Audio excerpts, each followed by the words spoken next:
Olá a todos, sejam bem-vindos ao canal Pleiadianos e ao programa Mitologar. Hoje um programa especial, que nós vamos falar sobre o dia 31 de outubro, né? O que se celebra no dia 21 de outubro, por detrás do famoso Halloween.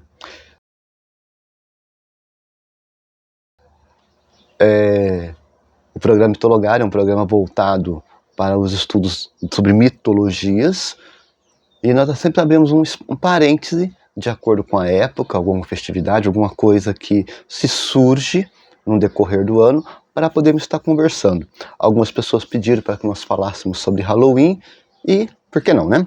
Bom, o que nós temos que entender um pouquinho sobre Halloween? A história, o Halloween que nós conhecemos hoje, ele difere-se de sua origem. Isso tem que deixar um pouco muito claro para vocês, porque nós vamos fazer uma viagem no tempo para podermos entender como que surgiu essa manifestação até tomar esta nova roupagem que nós estamos acostumados no século XX e século XXI, né? Bom, é relatado que o Halloween tem origem nos povos celtas, tá? Na região hoje que é conhecido como Irlanda, Reino Unido e o norte da França. O que acontecia? Os celtas comemoravam um festival conhecido como Samhain ou Snowin, né? A palavra é Snowin, por volta do dia 31 de outubro. O Snowin marcava o fim da colheita e o início do inverno, e uma época associada à escuridão e à morte. Os celtas acreditavam que, nesta época do ano, o véu entre o mundo dos vivos e dos mortos estava mais fino, permitindo que os espíritos dos mortos retornassem à Terra. Bom, o que nós temos que entender é o seguinte, gente. É que nós vivemos num continente americano, trópicos, né? Um país tropical como o Brasil, mas nós sentimos algumas diferenças. Se nós pensarmos um pouquinho no nosso inverno, o inverno do Brasil, embora não seja tão rigoroso quanto o norte da Europa, porque Irlanda, Reino Unido, norte da França está no norte da Europa. E quanto mais para o norte você vai subindo do mundo, né, Europa, mais o norte, mais frio vai ficando, porque nós vamos chegando mais próximo do polo, no caso ali o Polo Norte. De diferente, independente do inverno do Brasil ou inverno europeu, o que nós temos que entender é que nós estamos saindo daquela fase da colheita das plantas, por causa do outono, né, frutos e por aí vai. E entramos no inverno, um período em que as plantas, as folhas caem, os pássaros já não cantam tanto, não há reprodução de animais com tanta frequência, o plantio já é mais dificultoso. Isso quando se planta e começa o processo de germinação no inverno, determinados tipos de plantas elas entram em hibernação, animais entram em hibernação. Então o que acontece? O inverno, de modo geral, é o período em que há uma, vamos dizer, né, dormição da vida. No norte da Europa, por ser um lugar muito mais frio e costuma nevar, e nevar é 20 graus negativo, 30 graus negativo, 40 graus negativo e por aí vai, né? Bota os negativos da vida aí. Essa ideia, essa naturalidade que é própria do inverno, lá é bem mais acentuada. Então, o que acontece? Para os povos antigos, né, os celtas, eles associavam esse período de morte, porque nada plantava, nada frutificava, nada nascia, nada brotava, por conta do inverno rigoroso.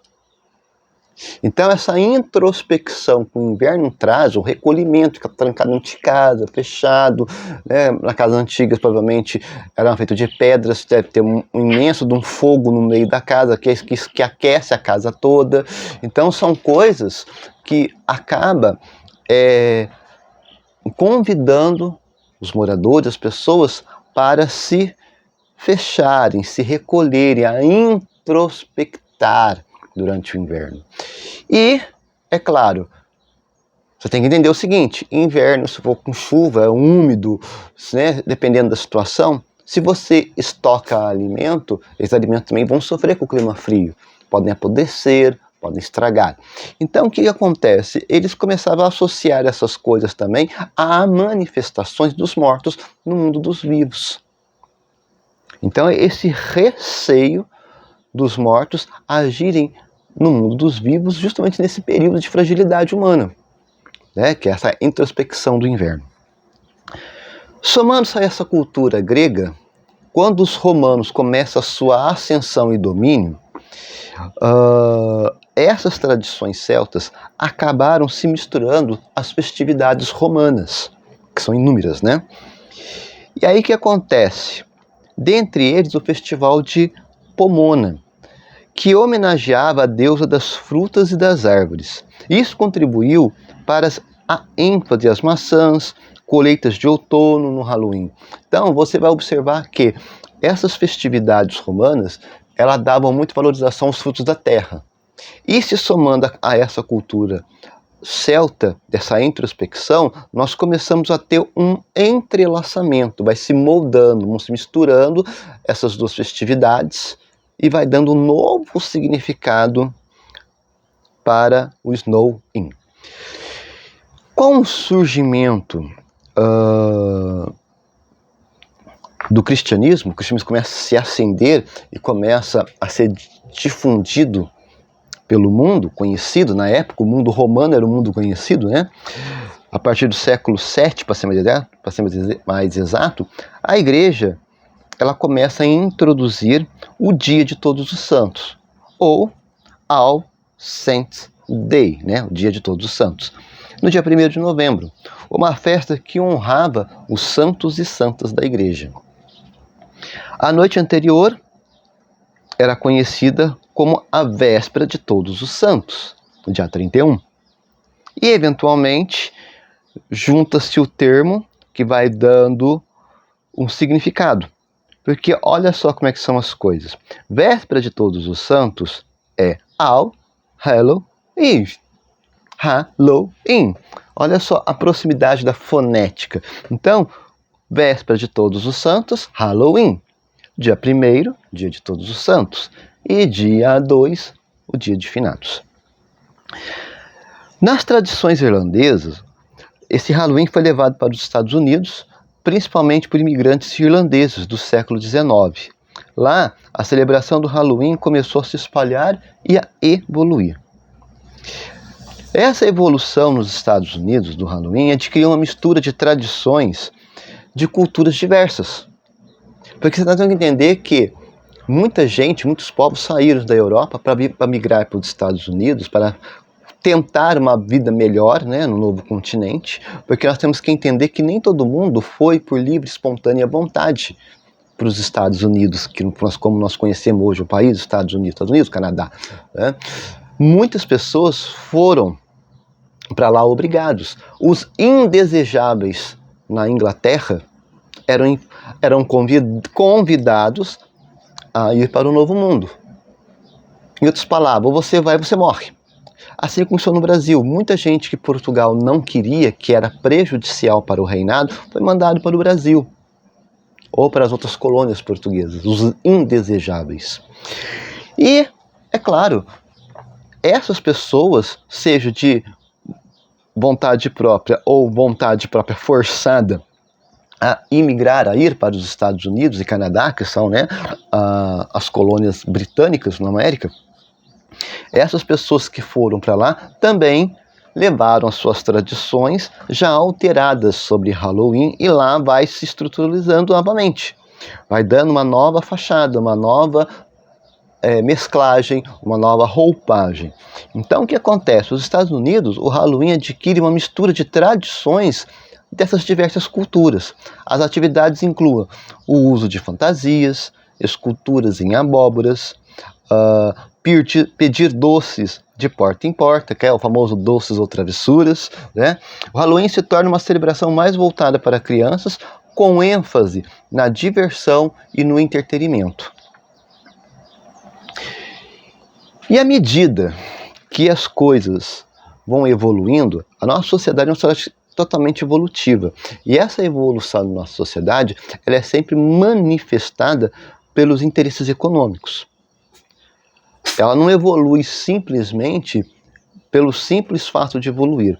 Existe alguma engrenagem, alguma coisa que faz com que as coisas evoluam, uma necessidade de evolução.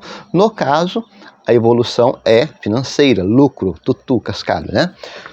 Hoje, no mundo moderno, o mercado financeiro ele acaba se apropriando dessas festas, na busca obtenção do lucro. Então o que acontece? O Halloween é uma das festas mais populares nos Estados Unidos e em outros países que mantêm essa tradição. Por quê? Vestem-se fantasias, decoram suas casas com vários temas alegóricos ou assustadores, participam de festas temáticas, visitam casas mal assombradas, distribuem doces para as crianças.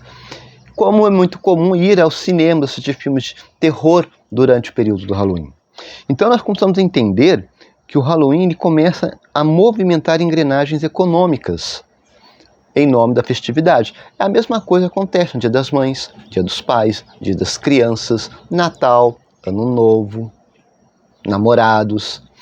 São datas que, se nós pensarmos um pouquinho bem, elas nos induzem a comprar alguma coisa para alguém. Então, o significado dessas coisas perde-se no tempo e na história, o significado real, e passa a ter um significado conotativo, de lucro, de venda, né? De lucratividade.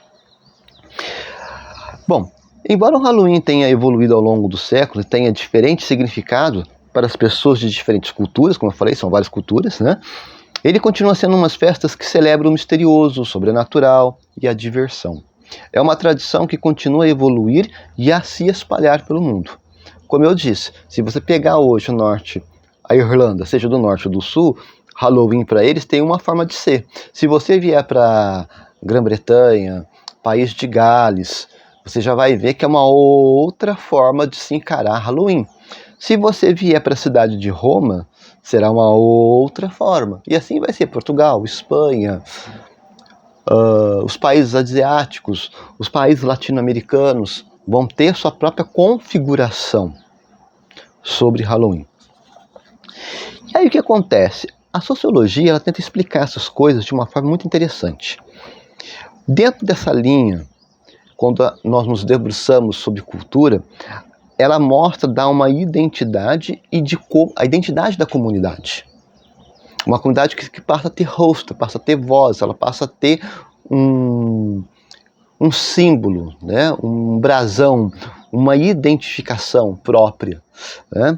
Permite-se que as pessoas expressem a sua identidade, as suas formas diversas através de fantasias e máscaras. Você bota a sua individualidade para fora, você fantasia-se, você procura vivenciar aquilo que você muitas vezes não pode vivenciar no dia a dia e aproveita essas datas específicas para extravasar, para botar suas alegrias, seus desejos, suas fantasias, as coisas que ficam caraminholando na nossa cabeça quando chega a determinados tipos de eventos. E aí, a sociologia ajuda a analisar as escolhas das fantasias, bem como a reflexão das suas culturas, a tendência e suas preocupações, porque tudo isso vai se mostrar. Por exemplo, carnaval. O carnaval no Brasil é diferente do resto do mundo. Nós temos carnaval em Veneza, que é o segundo carnaval mais famoso no mundo, se eu não estou muito enganado. Primeiro é o Rio de Janeiro e depois é Veneza, aquela que é o baile de máscaras. Remete muita classe, né? A idade de ouro de Veneza, né? Aquelas roupas pomposas. Já o Brasil reflete realidades. A cada ano, cada escola de samba que passa pelo sambódromo no Rio ou no sambódromo em São Paulo, eles fazem críticas sociais.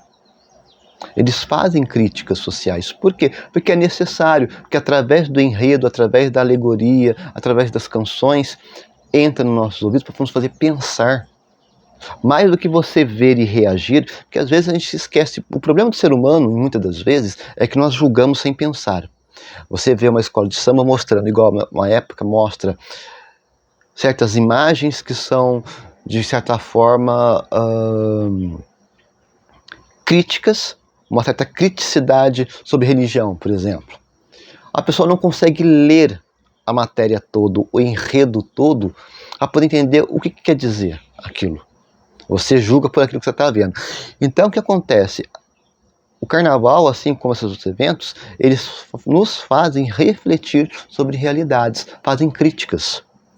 E as fantasias, as músicas, os doces, elas têm essa natureza de se expressar sobre essas manifestações. Logo, a sociologia se debruça sobre isso para tentar entender o que nós estamos querendo dizer, o que nós estamos querendo gritar, o que nós estamos querendo aludir para abrir os olhos e a mente das pessoas sobre o que está acontecendo. Basta olhar, o ano que vem tem carnaval. Observe o que cada escola de samba tem a contar no sambódromo. Veja as advertências, a memória histórica, o apelo a abrir os ouvidos e os olhos, não enxergar apenas a alegoria que está sendo apresentada ali, mas a crítica que está sendo construída do primeiro carro a abrir alas ao último. Ali está sendo contada uma história, um fato, uma situação, e que tem que refletir da nossa mente, fazer nós pensarmos, e à medida que nós vamos pensando, nós vamos nos engrenando para poder entender e dar uma resposta social, e não sair esbravejando igual um idiota, um estúpido, que não tem nada na cabeça, não tem um conhecimento, não tem um estudo apropriado, não se aprofundou naquilo e começa a regurgitar aquilo que vem à mente logo de cara. Isso é perigoso. Isso aí falar que é esdrúxulo, né? O consumismo. Datas históricas comemorativas, elas têm uma função hoje no mundo moderno de fazer nós tirarmos o escorpião do bolso para gastarmos.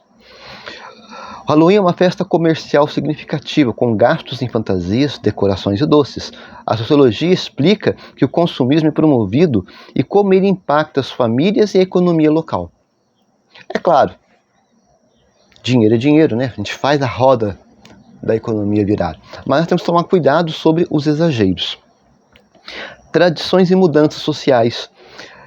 Dentro da linha sociológica, ela examina que as tradições do Halloween elas vão evoluindo ao longo do tempo. Elas vão ganhando novas nuances sociais. Porque à medida que a sociedade vai mudando, as realidades sociais vão mudando, as festividades do Halloween também vão mudando. Elas vão dando voz, cara, cor ao momento histórico e social que cada indivíduo está vivendo. Naquela época, naquela data, naquele ano, naquela década, naquele século. Né? Ela tem essa força de mostrar. Família e comunidade. Halloween é frequentemente visto como uma celebração voltada para a família, assim como Páscoa, Natal, Dia das Mães, Dia das Crianças. Ele é voltado para um grupo familiar, a família se junta para celebrar. E essas festividades, elas são muito utilizadas para esse fim mesmo. Por quê? Porque, olha bem, nós estamos hoje no dia 31 de outubro. Qual foi a última vez que você conseguiu reunir toda a sua família? Pai, mãe, filhos, se seus filhos estiverem casados, noras, seus netos, para sentar, conversar, rir, se sentar à mesa, comer, conversar, olhar um para o outro. Qual foi a última vez que você fez isso? É difícil, o corre-corre do dia a dia nos força a trabalharmos cada vez mais, a estarmos cada vez mais conectados com o trabalho. Nós temos horários para sair de casa e não temos horário para voltar, às vezes, por causa do trabalho. Ou quando você tem horário para sair do trabalho, você sai do trabalho, mas o trabalho não sai de você, porque você acaba levando para sua casa. Você não pode levar a sua casa para o trabalho, mas você leva o trabalho para sua casa, que é um grande erro, aliás. Aprendam cada coisa no seu lugar. O que acontece na sua casa, fica na sua casa. O que acontece no seu trabalho, fica no seu trabalho. Deu o horário, o expediente de ir embora, tudo que representa o seu trabalho fica lá. Ah, não terminei? Amanhã você tem outra jornada de 8 horas para continuar. A sua jornada termina no período de 8 horas. Saiu do trabalho, não acabou? Deixa do jeito que está. Amanhã você tem mais 8 horas para continuar. Você não vai ganhar nem mais e nem menos levando o trabalho para casa, a não ser que você ganhe por... Como é que fala? Por produção, aí é outra situação. Mas se não for, o trabalho fica lá no trabalho. Vá viver as coisas da sua casa, na sua casa. Isso é até bom para a mente, para que a gente não fique perturbado.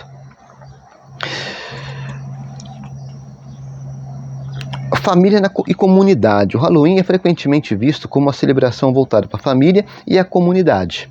Pode-se explorar como uma festividade que fortalece os laços familiares e comunitários. E claro, nós não temos muito essa qualidade, essa tradição, mas nos Estados Unidos, bairros inteiros se fecham e se reúnem para festejar Halloween, né?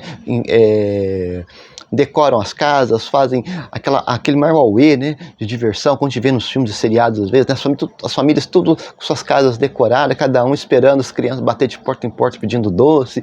É uma festa só. No Brasil nós temos muito dessas tradições que são de etnias. Por exemplo, nós temos o bairro italiano. Tem uma época que fazem comida italiana, né?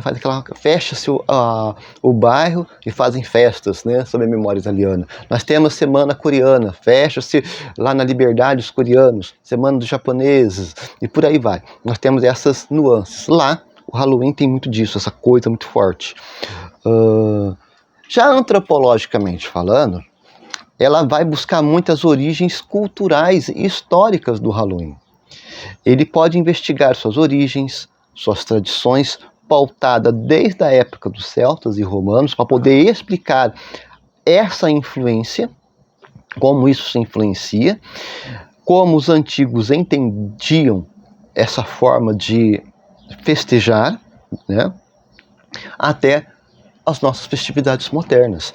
Então, quando você pega lá, como eu falei, dos celtas, que tinham um significado, e vem caminhando até os dias de hoje, vocês vão notar que mudou completamente, né? Halloween hoje é uma festa cultural, é fantasia, é brincadeira, é risada. Não tem nada a ver com aquilo com que os celtas acreditavam, entendiam e acreditavam. Né? Sistema de crenças e mitologia. O Halloween tem ligações com morte, fantasmas, o sobrenatural e como as diferentes culturas encaram a morte e como essas crenças são incorporadas nas festividades. Por exemplo, tem umas festas dos mortos no México, por exemplo, Dia dos Mortos, né? Dia dos Mortos. Por que acontece isso? Porque na nossa mente nós ainda não conseguimos assimilar completamente, assim como eu já falei em vários programas no Etologar sobre a questão da morte. A nossa mente não consegue aceitar plenamente a naturalidade da morte. Porque há um mistério que ronda sobre morte. O que vem depois? As pessoas falam que a vida não termina quando a gente morre, que ela continua. E aí, mas continua como? Ninguém voltou para falar como vai ser. Alguém voltou? Então o que acontece? A morte está circulada de mistérios aos quais ainda no mundo moderno ela nos assusta, nos dá medo, mas ao mesmo tempo ela também fertiliza a nossa mente no imaginário. Nós imaginamos um monte de coisa sobre a morte e o que vem depois dela. Por isso que a antropologia, quando associa-se essa questão dos mortos, dos espíritos ao Halloween, a antropologia está querendo nos dizer exatamente sobre essa questão que nos abala ainda. Que nós não temos uma resposta definitiva sobre morte. O que é morrer, o que vem depois, os seus antecedentes e seus consequentes, né? Os antecedentes da morte nós já sabemos, doença e por aí vai. Mas os consequentes, o que vem depois. Né? Os simbolismos, os rituais de simbolismo do Halloween, está muito associado com abóboras, velas, caldeirões, fantasias, que desempenham um papel na criação e significado das expressões culturais. Quem criou a abóbora com careta, com face, por Halloween, aquilo tem um significado. Quem começou a fantasiar sua casa com motivos de terror, tem uma origem, um significado. Quem usa de velas, de cheiros, tem seus significados. Elas têm uma motivação. Aquilo surgiu em um determinado momento e vai sendo incorporado a uma festa maior. Ela vai abraçando essas coisas, né? E quanto à globalização e diversidade cultural? É uma festa global. Está no mundo inteiro. Isso é inegável. E ela vai se adaptando a cada povo, a cada cultura e vai sempre se reinventando, se reinterpretando nas celebrações, com suas próprias tradições e crenças. Então o que acontece? O Halloween ele é como se fosse uma espécie de um sapato bico largo, que serve para todos os pés. E todos os pés vão calçar e vão sair andando. Então o que acontece? Ela vai sempre se misturando aos povos e se renascendo, ressurgindo com novas roupagens, com novos significados, com novas músicas, novos visuais, mas sempre vai ter o fio condutor do Halloween, de onde surgiu, no caso a origem celta, né? Festas comunitárias, é muito comum os eventos comunitários do Halloween, como eu falei, né, as pessoas se juntam para celebrar. E no mundo moderno, essa questão de juntar-se, de se aglomerar-se como comunidade é essencial. É nesses momentos que nós praticamos a maior de todas as virtudes, que é a alegria, a felicidade, o bem-querer do seu amigo, do teu vizinho, da tua vizinha, de celebrar com essas pessoas um momento de descontração. Ainda mais num mundo que é corrido, que nós temos horário para comer, horário para dormir, horário para trabalhar, temos horário para tudo. Nós temos horário para tudo. E muitas das vezes nós não temos um horário para nós sentarmos e sermos alegres, convivermos bem com as outras pessoas, porque é o corre-corre do dia a dia, né? Nós matamos um leão ou mais por dia. Já psicologicamente falando, ela vai entender um pouquinho sobre expressão de identidade. O Halloween oferece às pessoas a oportunidade de se vestir de forma diferente e expressar os aspectos de sua identidade que podem não ser visíveis no dia a dia. Isso pode ser analisado sob a perspectiva de uma identidade de expressão. E essa expressão vem pela arte no momento proposto do evento. Como eu falei, carnaval. Carnaval no Brasil é uma coisa, carnaval em Veneza é outra. É o mesmo evento em locais diferentes. Halloween nos Estados Unidos é uma coisa, Halloween na Inglaterra é outra. Halloween na Espanha vai ser de outra forma. Halloween no México vai ser de outra forma. Halloween em Cuba vai ser de outra forma. Halloween em Singapura vai ser de outra forma. Porque essa questão de expressar identidade. O expressar a identidade é expressar a minha personalidade. Coisas que eu não posso ser no dia a dia, eu aproveito esses dias festivos para poder botar para fora. Porque não ia ser ridículo. Se eu quiser me fantasiar de Conde Drácula com dentão, sair por aí, tudo bem. Vai ser só mais um maluco no meio de um monte. Mas muito mais que estar vestido de vampiro, mostra que você gosta de literatura gótica. Por exemplo, eu gosto de literatura gótica. Eu tenho um monte de livros ali de romances vampirescos, fantasia fantástica, eu gosto muito. Tenho livros, tenho filmes, músicas góticas, textos góticos. Então o que acontece? Eu gosto muito disso. Isso faz parte da minha personalidade. Então eu posso expressar esse meu lado da minha psique pessoal através de fantasias. E por aí vai. Várias pessoas vão poder fazer a mesma coisa dentro de uma festividade. Quando nós estamos falando de fantasias, né? Fantasias e as máscaras, vestir-se no Halloween pode criar uma sensação de anonimato e acaba a pessoa se desinibindo. Você cria coragem em fazer coisas. O famoso bloco dos piranhas do carnaval, quem tem aí a habilidade, acho que em cidades pequenas e cidade grande tem, mas cidade pequena tem. Todo sábado de carnaval é o bloco dos piranhas, vamos sair vestido de mulher. Eu dou risada, às vezes eu vejo, eu dou risada, porque eu vejo cada coisa bizarra. Mas é o quê? Natureza.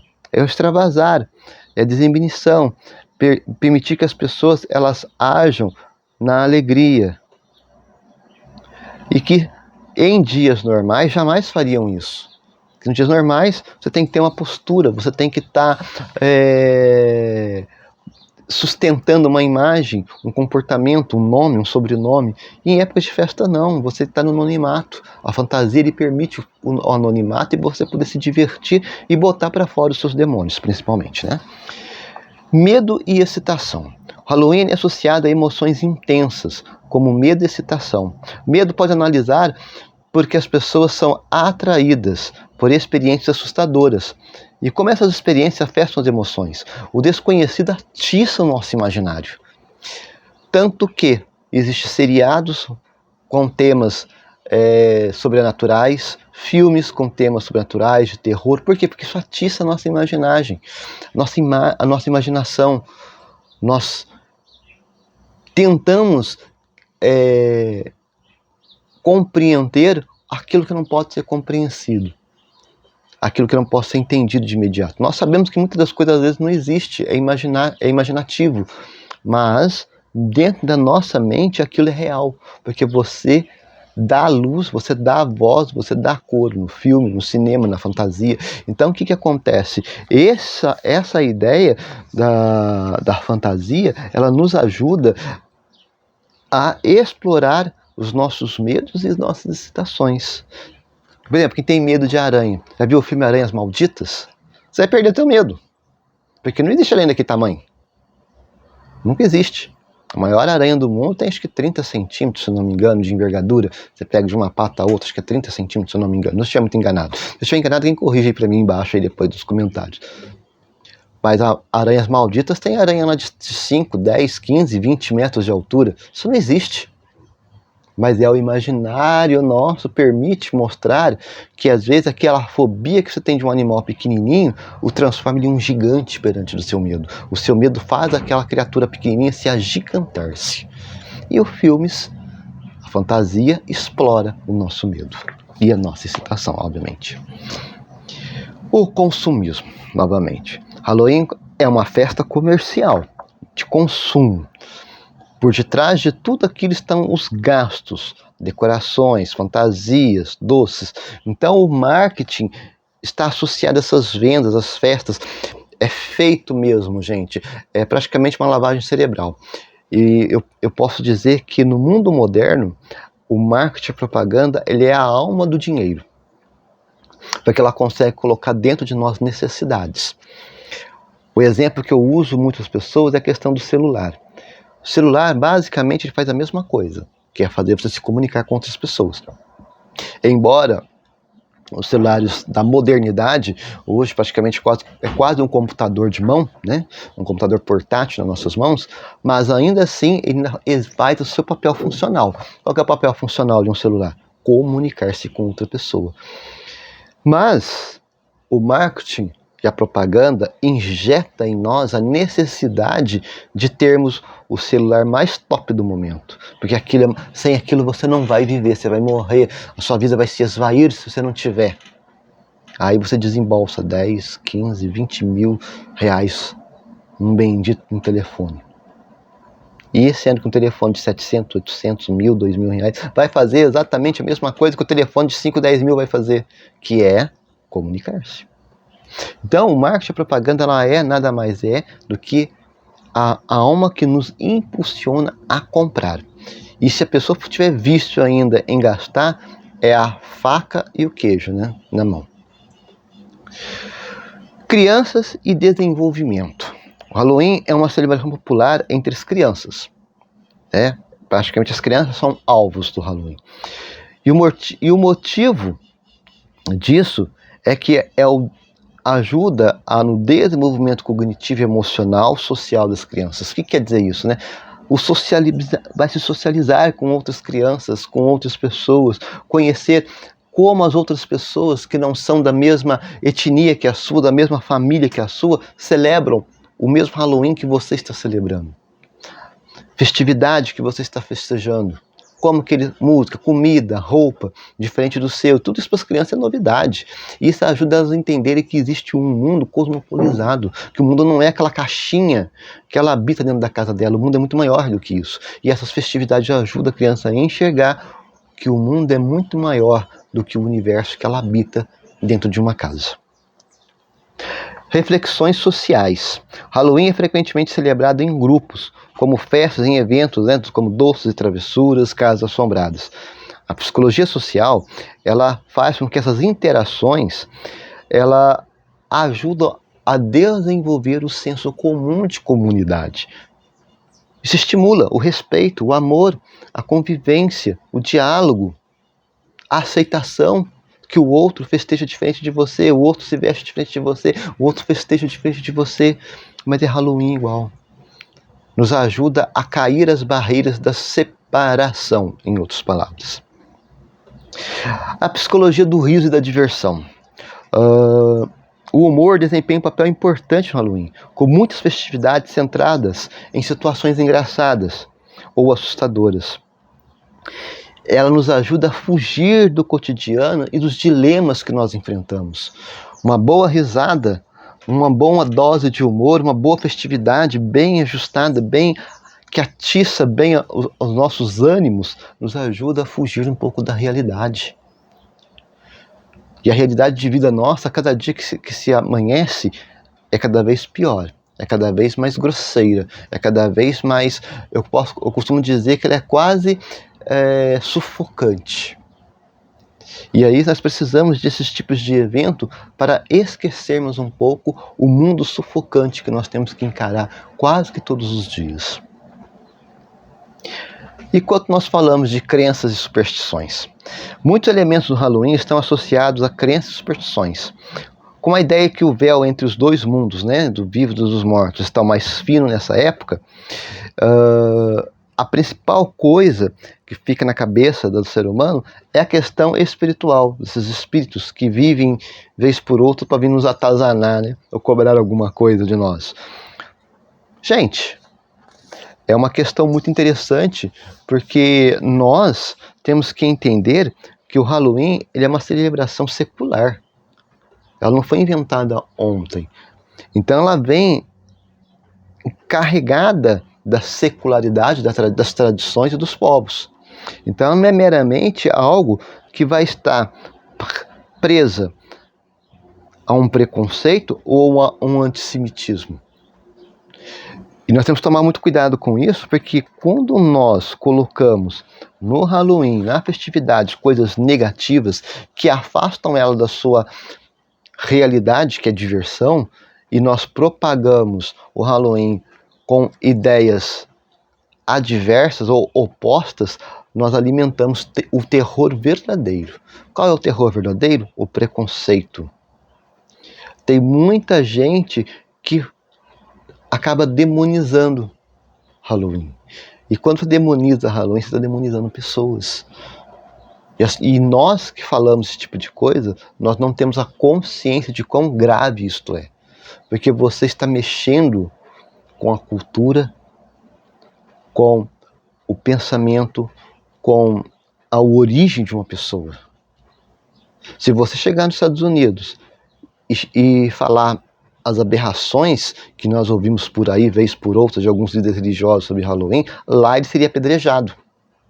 Por quê? Porque ele está ofendendo a memória cultural de um povo. É a mesma coisa se viesse para o Brasil e começasse a criticar o carnaval brasileiro. Tem pessoas que nasceram dentro do meio carnavalesco, que seria uma afronta. Festas juninas no Brasil, se viesse alguém de fora e afrontasse você, que vibra, que vive festa junina, ia ser uma afronta, porque é a sua memória cultural, memória familiar, que só vem de antecipação, né? Vem passar do pai para a mãe, para o filho, bisneto, até chegar em você. Existe uma linha cronológica de famílias, de pessoas. Então tomar muito cuidado com isso.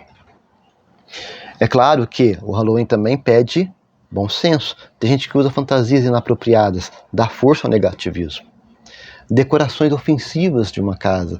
Você pega objetos sagrados de uma determinada linha religiosa e banaliza aquilo. Isso é perigoso. Isso é perigoso, porque da mesma forma que você não gostaria que a sua identidade cultural religiosa fosse abalada, você também não pode abalar a identidade cultural religiosa de outra pessoa, porque é uma festividade cultural. Existe um limiar, uma linha que separa o racional do irracional, do ético do não ético. Então temos que ter muito clareza sobre isso. E quando nós atravessamos essas linhas de fantasias inapropriadas, de decorações ofensivas, nós caímos na intolerância religiosa. Porque aquele ofendido vai bater.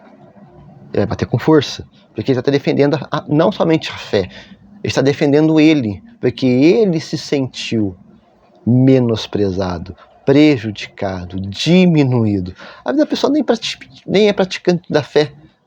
Mas só porque ele viu algo banalizado, aquilo mexeu com ele. Lembra-se da memória? O pai foi O bisavô foi da religião, o avô foi da religião, o pai com a mãe foi da religião, ele é da religião, e alguém que está lá em pleno Halloween satirizando a religião ao qual a família veio de raiz a raiz. Então nós temos que tomar muito cuidado com isso. Não podemos ser criadores de conflitos. Porque acima de tudo o Halloween é uma festividade que vai conjugar pessoas, né? Vai aglomerar pessoas. Nós vamos nos reunir para festejar, não para criar discórdia. Educação e conscientização. A educação desempenha um papel importante na prevenção do preconceito sobre o Halloween. Quando nós entendemos a importância do Halloween dentro de uma sociedade, nós deixamos de lado a intolerância. E aí nós vamos entendendo que o Halloween, então, ele deixa de ser, muitas das vezes, coisas negativas e passa a ter muitas mais coisas positivas. Primeiro, alegria. Segundo, união. Terceiro, socialização. Quarto, mercado. Quinto, a amizade. Olha quanta coisa o Halloween, ele aglomera-se em torno de si. É claro que nós temos que ter cuidado. O cuidado sempre é bem-vindo para não ofendermos as outras pessoas. E pararmos também de termos mentalidades do século XVII, XVIII, XIX e XX sobre os eventos. As coisas mudaram.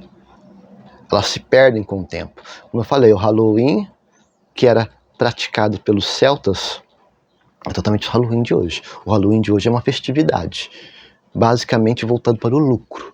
Não tem nada mais de ritualístico nele, de crença religiosa, como os antigos celtas tinham. Hoje é mercado. Se você prestar atenção, é puramente mercado. Aliás, se você prestar atenção em todas as festividades que nós, vez por outras, festejamos, ele é puramente mercado. Nós vamos chegar em breve no Natal. Não, nem muito longe não. Eu vou agora, finados. O que vai estar de gente vendendo flor para colocar no túmulo do doente querido, não vai estar escrito. Aí eu pergunto, você vai lá, você compra a flor, leva lá pro defunto, lá, coloca lá no túmulo do defunto, mas no seu dia a dia você nem lembra que a pessoa um dia existiu. Você faz aquilo porque você lembrou que é dia de finado, é dia de lavar o túmulo, é dia de levar flor pro defunto, é dia de rezar pro defunto naquele dia. Nos outros dias o defunto nem existe. Então ele deixou de ser algo pertinente e presente na vida e passa a ser agora algo comercial. O próximo vai ser Natal. Natal é automático, dar presente. Pro filho, pra filha, pro tio, pra tia, pra cunhado, pra nora, pra sogra, pra avó. Mas qual que é o símbolo do Natal? O que representa o símbolo Natal? O que é Natal de verdade? Vai passar 500 quilômetros de distância. Vão encher os narizes, vão comer, beber, embriagar-se. Alguns vão fazer vexame. No dia seguinte vai acordar de ressaca. Vai comer o que sobrou da ceia do dia anterior. Vai virar o dia 25, dia 26 está trabalhando. Passou o dia. É uma data comemorativa, cívica, como qualquer outra. E quanto que o símbolo Natal, que deveria realmente ser importante, passou batido. Então o que acontece? As simbologias que estão representadas no Halloween do mundo moderno não é mais o que foi da sua origem. Ela foi se modificando, se acertando, se justificando, se atualizando até chegar no que é hoje. Bem, gente, espero que vocês tenham gostado também, assim como eu, sobre a origem do Halloween. Muitas das coisas eu não sabia, passei a ficar sabendo junto com vocês. E nos encontraremos em breve no nosso encontro da semana aqui no canal Pleiadianos, no nosso programa Mitologar. Um forte abraço a cada um de vocês.